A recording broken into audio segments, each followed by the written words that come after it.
विधि में संशोधन की आवश्यकता बार बार या समय समय पर क्यों पड़ती है।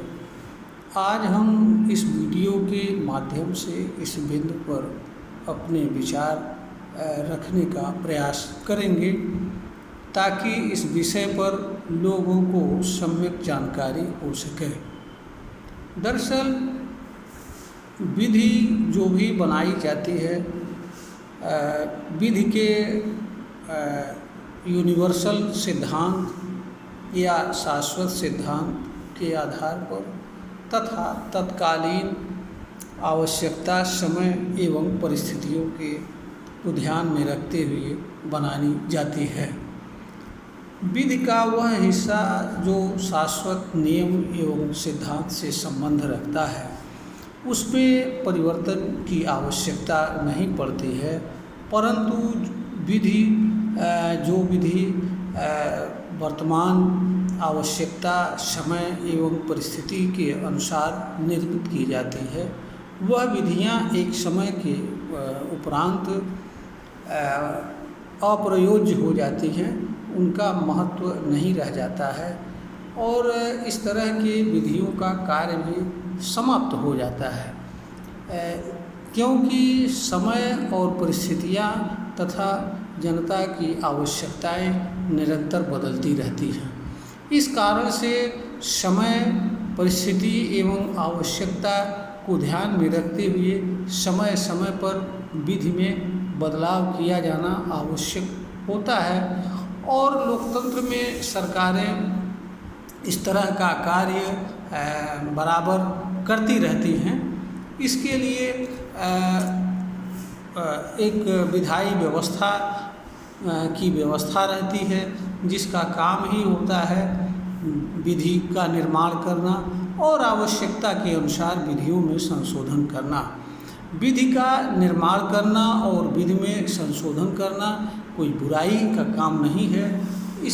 यह एक देश और जनता की आवश्यकता होती है। हाँ, विधि के जो मूलभूत सिद्धांत होते हैं, विधि का निर्माण उनके आधार पर होना आवश्यक होता है। जब इनका उल्लंघन करके कोई विधि बनाई जाती है तो वह देश और जनता दोनों के लिए लाभ के बजाय हानिकारक साबित होती है। विधि की उत्पत्ति जो है प्राकृतिक नियम के सिद्धांत से हुई है, नेचुरल लॉ से हुई है, प्राकृतिक विधि से हुई है। प्राकृतिक विधि 3 चीज़ों की आवश्यकता को बताती है। पहला, जो विधि बनाई जाए शुद्ध अंतःकरण से, पवित्र मन से बनाई जाए। दूसरा, जो विधि बनाई जाए वह समता के नियमों के अनुसार बनाई जाए, भेदभाव रहित हो, अलग अलग लोगों के लिए अलग अलग तरह की विधि नहीं बनाई जाए।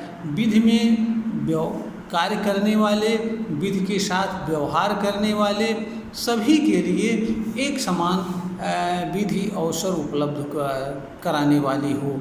तीसरा, न्याय की बात, विधि ऐसा हो कि न्यायपूर्ण हो, क्योंकि ऐसा नहीं हो आर्बिट्रेरी हो और जिस उद्देश्य से बनाई गई हो उस उद्देश्य को न पूरा करने वाली हो, बल्कि वह जनता के लिए अन्याय का कारण बन जाए, भेदभाव का कारण बन जाए।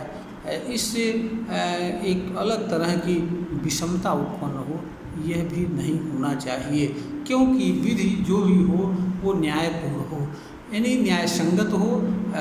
अगर दंड की व्यवस्था हो तो वह भी मान्य सिद्धांत के अनुसार हो, अगर पेनाल्टी की व्यवस्था हो तो वो भी सिद्धांत के अनुसार हो, और अगर किसी के साथ किसी भी तरह का कोई भेदभाव भी हो रहा है तो उसका उचित कारण होना चाहिए, ताकि उस व्यक्ति को यह समझाया जा सके कि ऐसा करना उसके साथ आवश्यक था। इन सब बातों को ध्यान में रखते हुए विधि का बनाना या आवश्यकता के अनुसार विधि में संशोधन करने में कोई बुराई नहीं है, बल्कि यह एक कार्य है, स्टेट का वर्क है। डेमोक्रेटिक व्यवस्था में यह 3 काम होता है: विधि के अनुसार शासन चलाना, न्याय प्रदान करना, प्रशासन और आवश्यकता के अनुसार विधि का निर्माण करना और जो वर्तमान विधि है उसमें परिवर्तन करना। सामान्य विधि में विधि बनाने में कोई रोक भी नहीं है। हाँ, संविधान में संशोधन की व्यवस्था है। संविधान में हमारा जो संविधान है वो भी एक विधि है, देश का सर्वोच्च विधि है, लेकिन संविधान संशोधन की मर्यादा को निर्धारित करता है और संविधान संशोधन का बहुत विस्तृत अधिकार देता है संसद को, परंतु संसद को ऐसा कोई अधिकार नहीं देता है कि वह संविधान में संशोधन करके संविधान के मूलभूत ढांचे को नष्ट कर दे।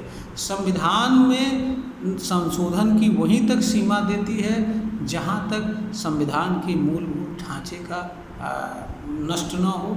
संविधान के मूलभूत ढांचे में जनता के मूलभूत अधिकार हैं, न्यायिक व्यवस्था है, चुनाव प्रक्रिया है और उसका उद्देश्य है, प्रियम्बुल है। यह सारी चीज़ें जो है मूलभूत संविधान के मूलभूत ढांचे में आती हैं। इन चीज़ों को संशोधन के माध्यम से नष्ट नहीं किया जा सकता है। लोकतांत्रिक व्यवस्था को किसी दूसरी व्यवस्था में नहीं बदला जा सकता है। ये सब चीज़ें संविधान संशोधन के माध्यम से नहीं किया जा सकता है, परंतु सामान्य विधि में संशोधन करते समय या विधि का निर्माण करते समय नेचुरल लॉ के सिद्धांतों का अनुसरण किया जाना चाहिए। विधि ऐसी हो जो समता के नियम के अनुसार हो, विधि न्यायपूर्ण हो और शुद्ध अंतःकरण पर आधारित हो, मनुष्य के शुद्ध अंतःकरण पर आधारित हो। अगर इन चीज़ों को ध्यान में रखते हुए विधि का निर्माण किया जाता है तो उसमें कोई बुराई नहीं होती है, क्योंकि विधि का अंतिम उद्देश्य देश का और जनता का विकास करना होता है, समृद्धि करना होता है। विधि किसी कारण से देश और जनता के विकास एवं समृद्धि में अवरोधक का कार्य करने के लिए नहीं सृजित हुई है, क्योंकि विधि का देश और जनता के अलावा और कोई कार्य नहीं है। विधि देश के माध्यम से अपना कार्य करती है, जनता के चुने हुए प्रतिनिधियों के माध्यम से जनता के लिए कार्य करती है। यानी विधि का कार्य जनता का कार्य है, तो जनता के कार्य का अर्थ ये है कि जनता का कल्याण करना, भलाई करना। तो किसी भी दृष्टि से विधि जनता या देश के हितों की विरोधी नहीं होती है, बल्कि वह जनता और देश के कार्यों को समग्र रूप से चलाने का न्यायपूर्ण तरीके से साधन होती है। यह वीडियो ज्ञानवर्धन हेतु बनाया गया है, प्रेषित किया जा रहा है। आशा है कि यह प्रश्नगत विषय पर श्रोतागण के ज्ञानवर्धन के लिए उचित साबित होगी। अगर वीडियो में बताई गई बातें पसंद आती हैं तो इसे शेयर करें, लाइक करें और चैनल को सब्सक्राइब करें तथा इस ज्ञानवर्धन के कार्य में सहयोग प्रदान करें। यह हमारा सभी अपने चैनल के फॉलोअर से, सब्सक्राइबर से निवेदन है, अनुग्रह है। हम इसके साथ हम सभी अपने श्रोतागण को नमस्कार करते हैं।